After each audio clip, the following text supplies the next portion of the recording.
সম্রাট, ও সম্রাট, ঘরে আসো নাকি?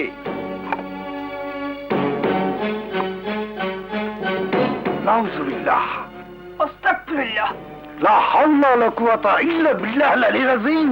এখন বোঝেন মহল্লার মধ্যে কিরম বেসরতি কাম চলতে আছে। কি হয়েছে? সম্রাট, আজ পর্যন্ত এই মহল্লায় তুমি কোনো মানুষের ক্ষতি করো নাই, কোনো মা বোনের খারাপ নজরে দেখো নাই, কিন্তু আজ আজ সব কি দেখতাছি? কি করেছি আমি? চুরি হইয়া আবার সিনা ভুলে গিয়ে কথা কয়, আবার সব কুকুরাও গায়া। সম্রাট, একটা যুবতী মাইয়ারে তুমি ঘরে রাখছো, বিয়ে না করে তার সাথে দিন কাটাইতেছো, রাত কাটাইতেছো। হ্যাঁ, দেখেন, আপনারা ভুল বুঝেছেন। ও একটা অসহায় মেয়ে, বিপদে পড়ে আমার ঘরে এসে উঠেছে। ইস, মাইয়াটা বিপদে পড়িয়া এত মানুষ হইয়া তোমার ঘরে বসে কে? বিশ্বাস করেন, ওর সঙ্গে আমার কোনো খারাপ সম্পর্ক নেই। যুবতী মাইয়া ঘরে হান্দাইয়া দরজা বন্ধ হইয়া এই সিকদানা বিসিকদানা খেলো না দাঁড়িয়ে বান্ধা খেলো, হে আমরা বুঝবো কেমনে? রঞ্জন, আর একটা বাজে কথা বললে তোর জীবন টেনে চিনে ফেলবো। সম্রাট, কয়জনের জিদ ছিড়বা তুমি? ওই মাইয়ারে বিয়ে না কইরা এক ঘরে বসবাস করলে মানুষ তো এরকম কথা বলবেই। ওরে যদি রাখতেই চাও তাহলে বিয়ে করে ঘরে রাখো। এসব কি বলছেন আপনারা? যে মেয়ে তার নিজের নামটা পর্যন্ত মনে করতে পারে না, তাকে আমি কি করে বিয়ে করি? তুই না করলে মুই করমু। রঞ্জন, শোনো, আমরা তোমার কোনো কথাই শুনতে চাই না। যদি ওই মেয়ের সাথে এক ঘরে বসবাস করতে চাও তাহলে ওকে বিয়ে করেই ঘরে রাখতে হবে। কি বলেন আপনারা? ঠিকই কইছে। আর সম্রাট যদি বিয়ে না করে তাইলে অন্য কেউ রাজি হইলে তার সাথেই বিয়ে হবে। অন্য কারো দরকার নাই, মুই তো রাজি। হ্যাঁ সম্রাট, এইটাই সিদ্ধান্ত। শুক্রবারের মধ্যে ওই মেয়েটারে হয় তুমি বিয়ে করবা, না ওই রঞ্জনের সাথে আর বিয়ে হবে। কি বলেন আপনারা?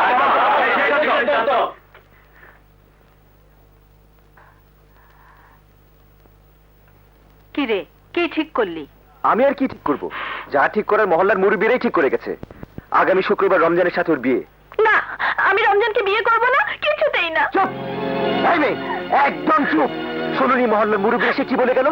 শুনুনি তাদের সিদ্ধান্তের কথা? এই মহল্লায় যদি থাকতে চাও তাহলে তাদের সিদ্ধান্ত মেনেই থাকতে হবে। তাদের সিদ্ধান্তে এও বলা হয়েছে চাইলে তুইও তোকে বিয়ে করতে পারিস।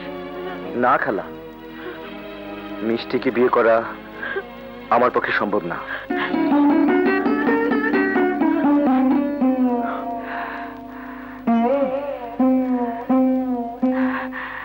ধর ধর এটা।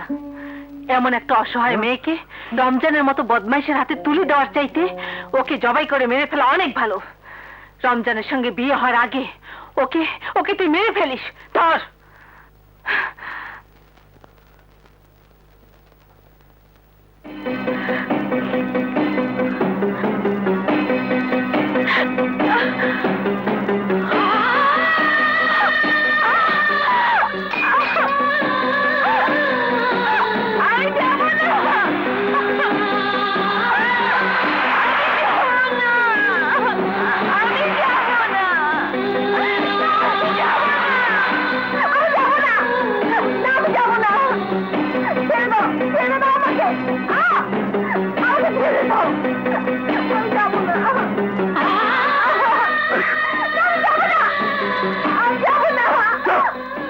একদম চুপ! আর একটা কথাও না। এখন এই মুহূর্তে তুমি এখান থেকে চলে যাবে, আর কোনোদিন এখানে আসবে না। কোথায় যাব? যেদিকে দু চোখ যায় সেদিকে যাও, তবু এখানে তুমি থাকতে পারবে না। আমাকে তাড়িয়ে দিচ্ছ? হ্যাঁ, দিচ্ছি। কারণ তোমার জন্য আমার যে সমস্যার সৃষ্টি হয়েছে সেই সমস্যা থেকে আমি মুক্তি চাই। আমাকে তাড়িয়ে দিয়ে তুমি হয়তো মুক্তি পাবে, কিন্তু আমি তো যন্ত্রণার হাত থেকে রেহাই পাবো না। এটা সেই হাত, যে হাত আমাকে আশ্রয় দিয়েছিল। এটা সেই হাত, যে হাত আমার মুখে খাবার তুলে দিয়েছিল। সেই মানুষটি আমাকে দাঁড়িয়ে দিতে পারে না। পারে, 100 বার পারে, 1000 বার পারে। আমি অমানুষ, পাপী। আমার মধ্যে কোনো আলো নেই, আছে সীমাহীন অন্ধকার। আমার বুকটা পাথর দিয়ে তৈরি, সেখানে ভালোবাসার ফুল ফুটতে পারে না। তুমি চলে যাও, তুমি চলে যাও এখান থেকে, আর কোনোদিন এখানে আসবে না। আমাকে তাড়িয়ে দিয়ে তুমি হয়তো মুক্তি পাবে, কিন্তু আমি যে যন্ত্রণার হাত থেকে রেহাই পাবো না।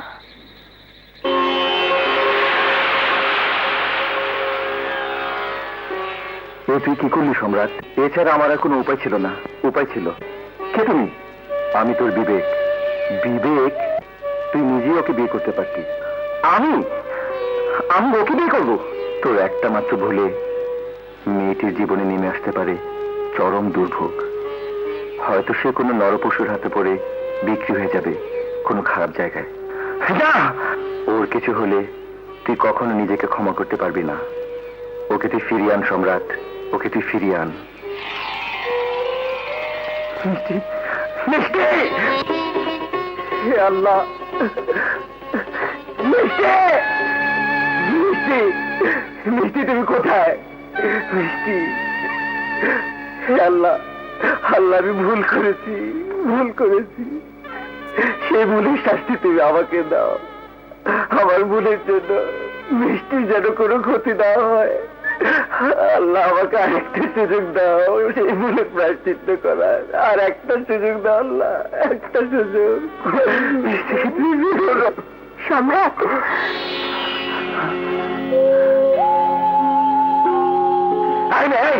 কোথায় চলে গেছিলে তুমি? তোমার যদি একটা কিছু হয়ে যেত, কোথায় গিয়েছিলে তুমি?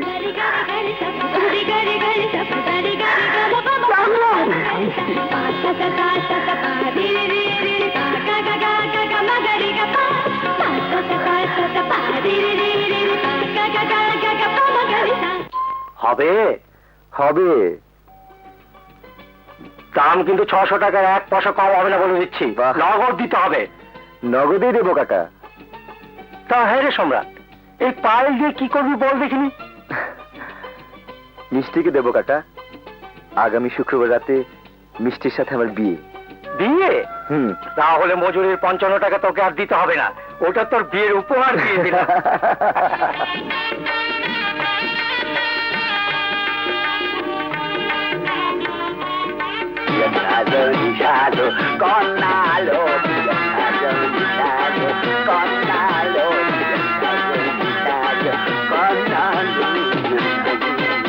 এই খারাপ দেই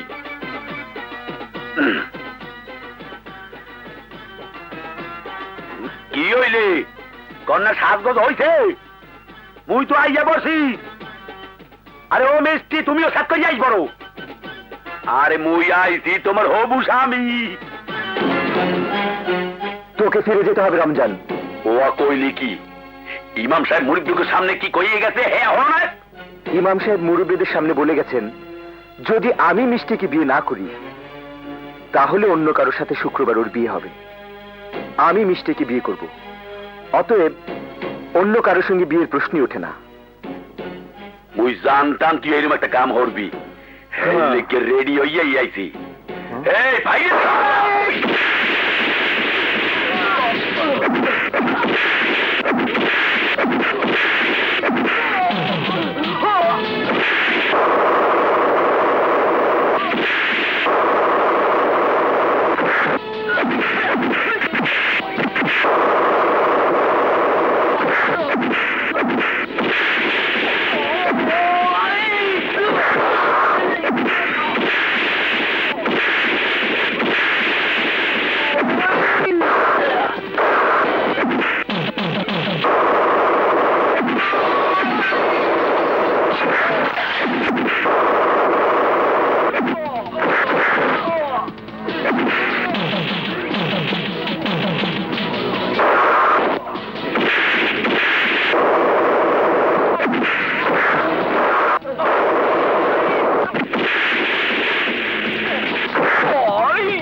তোর বিয়ার গুষ্টি হিলাই চল দেই।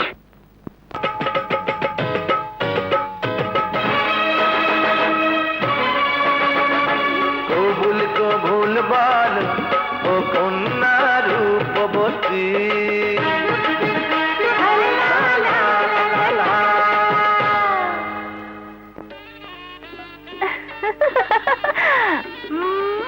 সুন্দর ভাবি, লক্ষ্মী। তাই টুনটুনি, ঘরে যাবি না? অনেক রাত হয়েছে, যা ঘরে গিয়ে ঘুমা। সম্রাট ঠিকই বলেছে, আর কত? যা এবার তোর ঘরে যা, যা বলছি। আরে যা না। সম্রাট, একটা কথা বলি। বলো খালা। এতদিন তোর কেউ ছিল না, আজ তুই জীবনের সবচেয়ে বড় আপনজন পেয়েছিস। খালা। হ্যাঁ বাবা, এই মিষ্টি মেয়েটাকে তোর বাপের কামাই খাওয়াস না বাবা। দোয়া করো খালা, তোমার কথা যেন অক্ষর অক্ষরে পালন করতে পারি। দোয়া করি বাবা, দোয়া করি। আমি এখন যাই রে।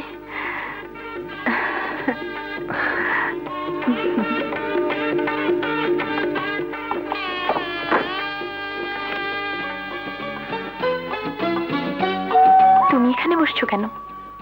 আজ থেকে আমি এখানেই থাকবো, তোমার পাশে। কেন? এতদিন তো নিচেই ঘুমাতে। শুনলে না খালা কি বলে গেল? আজ থেকে তুমি আমার আপনজন। এতদিন কি আমি তোমার আপনজন ছিলাম না? জানি না। কিন্তু আমি তো জানতাম। কি জানতে? আমি তো জানতাম তুমি আমার আপনজন। ওই সেদিন থেকে, যেদিন তোমার বাঁশির সুর আমাকে টেনে এনেছিল তোমার ঘরে, তুমি আমাকে আশ্রয় দিয়েছিলে, সেদিন থেকেই জানতাম তুমি আমার। তোমার জন্যই আমি এসেছি, তোমাকেই ভালোবেসেছি। মিষ্টি। কিন্তু তুমি আমাকে ভালোবাসোনি, তুমি শুধু আমাকে করুণাই করেছো। না মিষ্টি না, আমি তোমাকে করুণা করিনি। কখন যে তোমাকে ভালোবেসে ফেলেছি তা আমি নিজেও বলতে পারবো না। এই দেখো, দেখো তোমার জন্য কি এনেছি।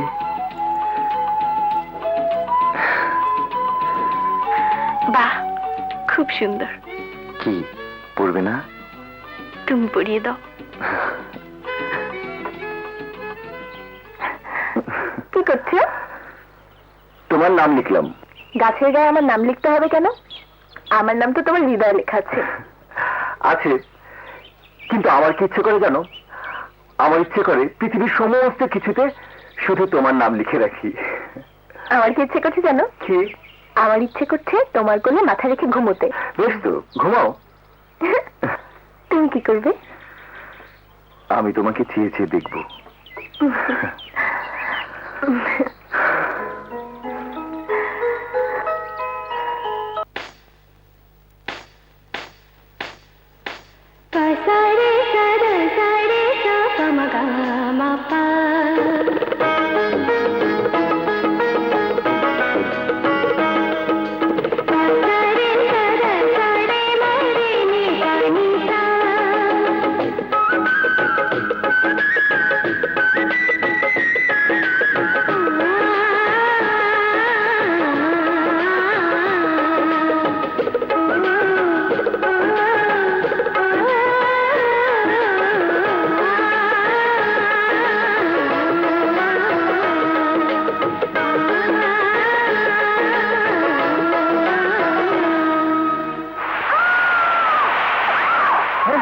কি হলো?